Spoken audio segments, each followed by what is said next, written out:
first half, and that's who we want to be on that side of the ball. We don't want it to be about one person. We want it to be moving with pace up the floor, getting to our spacing quickly, and then trying to play, multiple actions offensively to create some good shots with ball movement. And I thought we did that in the second half. Offensively, I felt like we gave into fatigue and sort of went on autopilot, and I thought the ball started sticking a little bit. Our spacing wasn't as crisp. We weren't sprinting to screen as well, and the decisions weren't being made as quickly. And so our offense stagnated, which hurt us in the second half. Now it's about putting that first half of offense and the second half of defensive focus and seeing if we can put that together for 48 minutes going into our next game. Larry has just one shot in the fourth quarter, right?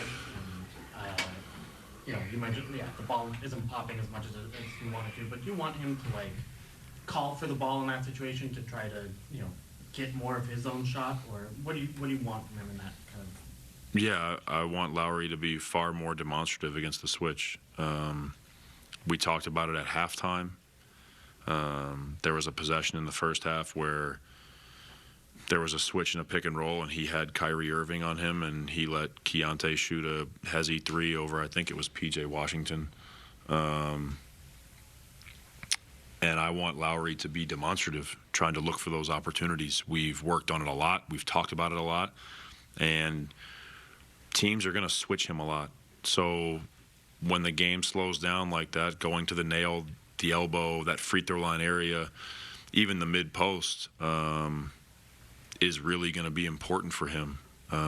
We ran a couple of elbow ISOs at the end of the third quarter for him in the bonus. And I think in those situations, he knows that because we're calling it, it's his time to think about himself first and then make reads for his teammates. The next part of his evolution is in the flow of the game, recognizing mismatches and demanding the ball in those moments for sure. How do you, kind of bottle, the things that you do well in pockets or over a period of stretch in the game, and just try to bottle it over 48 minutes so that you guys can see tangible results on the scoreboard? Yeah, we've got to, continue to work on it at practice, continue to show what it's supposed to look like on film, and then everybody in our locker room has to take it upon themselves to not give in to fatigue.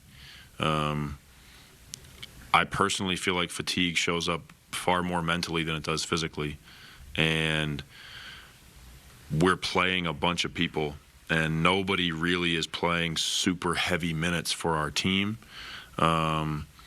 We play as a group on both ends of the floor, and so we've got to find a way as the game goes on, we hit a tough moment to not just give in.